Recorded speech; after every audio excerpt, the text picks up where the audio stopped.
कहानी की शुरुआत में हम देखते हैं कि कुछ सिपाही एक लड़की को लेके आते हैं और राजा से बोलते हैं कि हम शाही रसोई से यौन शियौन को ले आए हैं। वहाँ के सारे मंत्रीगण ये कहते हैं कि राजा, आपको इसे मौत की सज़ा देनी चाहिए। फिर राजा बोलते हैं कि कल रात में इसने मुझे अपने खाने से बहकाया है, तो आज से इसकी ये सज़ा है कि मैं इसे शाही रसोइया नियुक्त करता हूँ।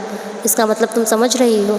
अब तुम्हें मेरे लिए हर एक दिन नया खाना बनाना होगा। अगर तुमने खाना दोबारा बनाया या मुझे खाना नहीं पसंद है तो तुम्हें मौत की सज़ा मिलेगी।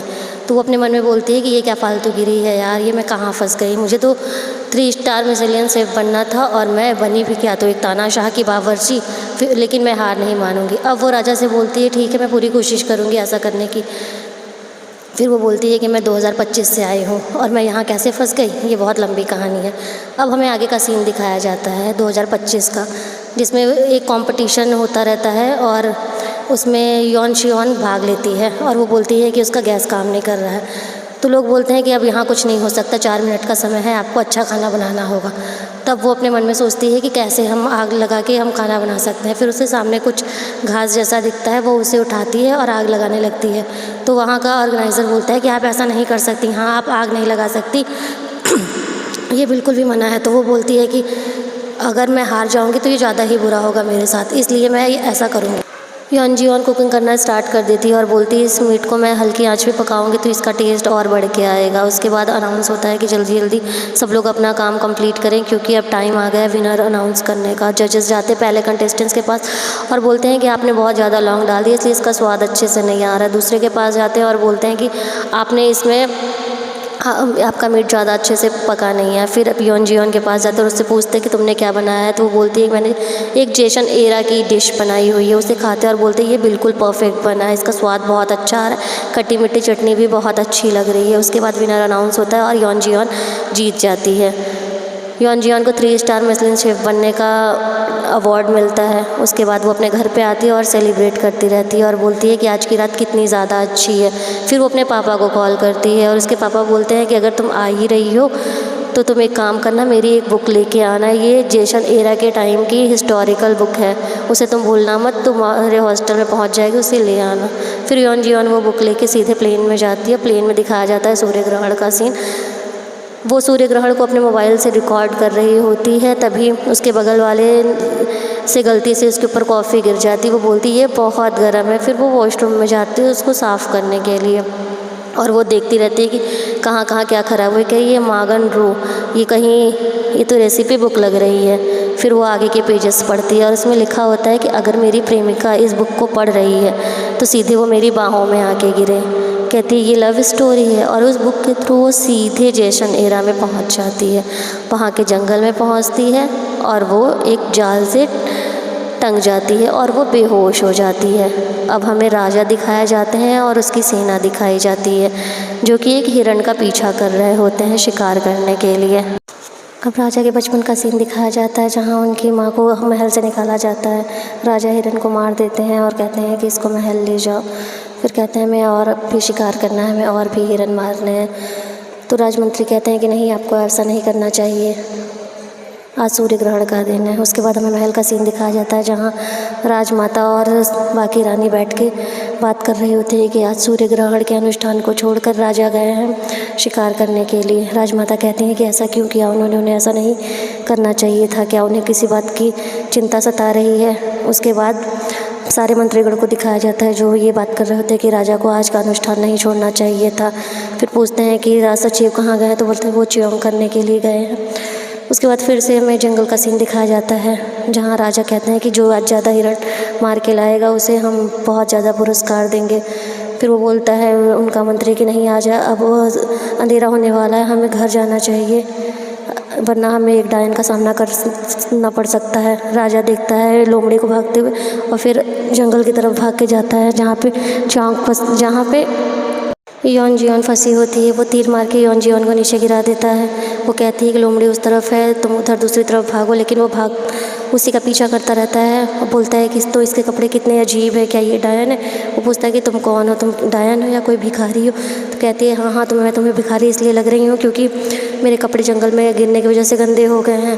कहती तुम मेरे ऊपर तीर क्यों चला रहे हो, क्या यहाँ कोई फिल्म की शूटिंग चल रही है या सीरीज़ की। तो कहता है तुम्हारी बातें मुझे समझ में नहीं आ रही हैं, कुछ ऐसा बोलो जो मुझे समझ में आए। उसके बाद वो फिर तीर चलाने लगता है तो वो बोलती है कि मेरे पास ये मैं तुम्हें इससे झटका दे दूँगी, तुम्हें समझ में आ जाएगा। तो बोलता है अच्छा। डायन के पास एक चांदी की चाकू भी है। उसके बाद उसके तीर ख़त्म हो जाते, डरता है और अपनी तलवार निकाल लेता है। वो बोलती है ऐसा मत करो वरना मैं तुम्हें मर्डर के केस में अंदर करा दूँगी।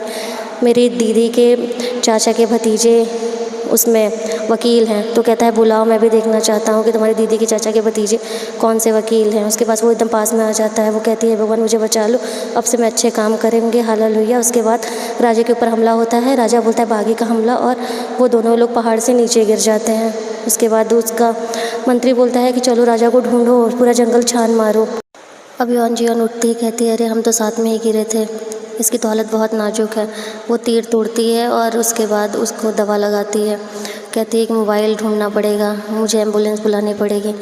जैसे वो उसके तलाशी लेती है तो फिर वो चाकू निकाल लेता है। बोलता तुम इसे ढूंढ रही थी?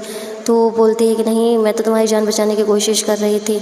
तुम्हें क्या लगता है कि सिर्फ चाकू चलाना तुम्हें आता है? वो चाकू चला के दिखाती है। तो बोलता है तुम चाकू चलाने में तो बहुत अच्छी हो, तो बताओ तुम कौन हो? तो बोलती है कि मैं एक आम इंसान हूँ। तो बोलता है अपने बाप का नाम बताओ। वो अपने पापा का नाम कहती है मेरा नाम योन जियोन है। कह रहे यौन परिवार, ये तो मैं पहली बार सुन रहा हूँ। तुम एक डायन हो। वो कहती पागल हो क्या तुम, बार बार मुझे डायन डायन बोल रहे हो? उसके बाद चाकू के लिए दोनों के बीच में झगड़ा होता है और वो सिर से मार के राजा को बेहोश कर देती है और फिर राजा को बांध देती है। वो कहती है उठो उठो। तो कहता है तुम्हारा दिमाग ख़राब है, तुमने मुझे बांधा, तुम्हारी इतनी गुस्ताखी की। तो बोलती है कि तुम ज़्यादा आदेश देना बंद करो, ठीक है? मैं तुम्हें मार नहीं रही थी, ये तुम्हें भी समझ में आ रहा है। तो कह रहा तुम मार नहीं रही थी लेकिन तुम एक डायन हो। फिर वो उसे बांध देती है और कहती है कि जल्दी जल्दी चलो वरना मैं तुम्हें यहीं छोड़ दूँगी। उसके बाद सखी कांग को दिखाया जाता है। वो कहती है अभी तक राजकुमार आए क्यों नहीं? मुझे लगता है कि महाराज किसी मुसीबत में है। सखी कांग सोचते क्या इसके पीछे राजकुमार जेसन है। फिर सखी कांग का पास्ट दिखाया जाता है जहाँ राजकुमार जेसन उसे जेल से निकालते हैं बाहर और अपने मतलब के लिए उसका इस्तेमाल करना चाहते हैं। सखी कांग को लगता है कि वो भी उसका इस्तेमाल करेंगे। तो बोलती है कि मैं तुम्हें भी मार सकती हूँ। तो कहता है मुझे तुम्हारे जिस्म में कोई दिलचस्पी नहीं, मुझे सिर्फ तुम्हारी ईमानदारी चाहिए।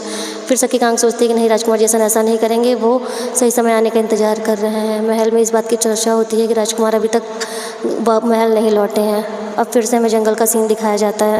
राजा कहता है मुझे बहुत प्यास लगी, जाओ मेरे लिए पानी लेके आओ। तो बोलती प्यास तो मुझे भी लगी है लेकिन कहाँ से मैं पानी लेके आऊँ?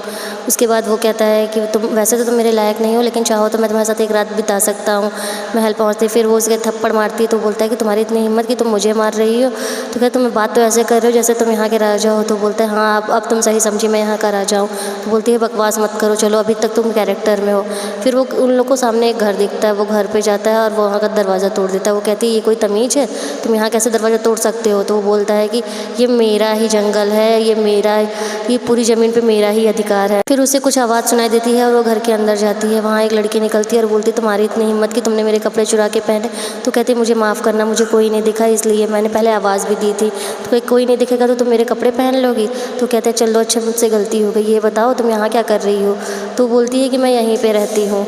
उसके बाद वो कहती है कि अच्छा ये बताओ यहाँ कोई डिपार्टमेंटल स्टोर है? तो कहती है ये नाम कितना अजीब सा है। तो कहती तुम मुझे डरा क्यों रही हो, तुम मेरी बात नहीं समझ रही हो? तो कहते डरा मैं नहीं रही हूँ, डरा तो आप रही हो मुझे ऐसे ऐसे अजीब बातें करके। तो बोलती अच्छा चलो मुझे बहुत भूख लगी है, चलो मैं तुम्हारे लिए खाना बना देती हूँ, क्या तुम मुझे पहाड़ी तक ले जाओगी जहाँ पे मेरा बैग गिर गया है? तो बोलती है ठीक है ले चलेंगे लेकिन अभी बहुत रात हो गई है। फिर वो लोग खाना बनाने लगती हैं।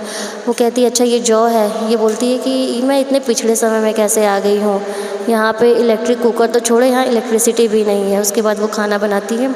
कहती है जौ के चावल बनाती है और कहती है हरी हरी सब्जियां अपने हाथ से चुन के बनाने का ही मज़ा कुछ और है, ऐसी सब्जियां तो सुपरमार्केट में भी नहीं मिलती। उसके बाद वो बटर डालती है उस पर। उसकी दोस्त कहती है ये खाना तो कितना अच्छा लग रहा है। फिर वो उसका नाम पूछती है, वो अपना नाम बताती है खिलगाम। उसके बाद वो राजा के पास जाती, कहती खाना खाओ। तो कहता है कि मुझे तुम पे बिल्कुल विश्वास नहीं है, मैं तुम्हारे हाथ से नहीं खाऊंगा, पहले तुम खाओ। वो कहती है अच्छा ठीक है मत खाओ, मरो यहीं पे। फिर वो खाना खाती है, राजा का देख के मन करने लगता है खाने का। राजा बोलता है ठीक है तुम मुझे खिलाओ। वो खिलाती है तो कहता है लगता है तुम मुझे खिलाना नहीं चाहती है, तुम थोड़ा कम डालो चम्मच में। उसके बाद वो कहती नन्ही परी मुँह खोलो खा लो। तो कहता नन्ही परी तो मुझे ऐसे बोल रही हो? उसके बाद वो खाता है, बोलता है कि कितना तीखा है, इसमें मिर्ची बहुत ज़्यादा है। तो बोलती है तीखा है? फिर वो खाती कहती नहीं ऐसा तो नहीं है, तो बिल्कुल अच्छा बना है। फिर खिलगम खाती, वो बोलती हाँ ये सच में बहुत तीखा है। तो बोलती तुम लोग के तो अलग ही नाटक है, अब तुम लोग मत खाओ, मैं ऐसे अकेले खा जाऊँगी। तो खिलगम कहती नहीं मैं खा लूँगी। उसके बाद राजा का फिर मन कर जाता है खाने का। वो बोलती है आ करो आ। जब वो उसे खिलाती तो उसे अपनी माँ की याद आती है। उसकी माँ कहती है कि ऐसे दादी की बात पे गुस्सा होकर खाना नहीं छोड़ते। फिर वो उसकी तरफ देखता है और सोचता है कि ये तो इतनी कम उम्र की है, फिर इसे देख के मुझे मेरी माँ की याद क्यों आ रही है। फिर वो कहती है चलो हम लोग बर्तन धोने जाते हैं। वो खिलगम को लेके बर्तन धोने चली जाती है। खिलगम रजाई निकाल के लाती है, बोलती तुमने तो कहा तुम्हारी नाक कितनी तेज़ है और ये देखो इससे कितनी बदबू आ रही है। वो राजा को रजाई उड़ा देती है और उसके बाद आगे चली जाती है। फिर वो खिलगम से कहती है कि मेरे बाल कितने गंदे हो गए हैं, मुझे बाल धुलना है। वो उसे बाल धुलने के लिए नदी के पास लेके जाती है और वो अपने बाल धुल रही होती, तभी उसको राजा की सेना दिखती है तो वो बोलती है, सब बुलाने लगती है। आज का एपिसोड यहीं ख़त्म होता है। अगले एपिसोड के लिए चैनल सब्सक्राइब करिए। Bye bye.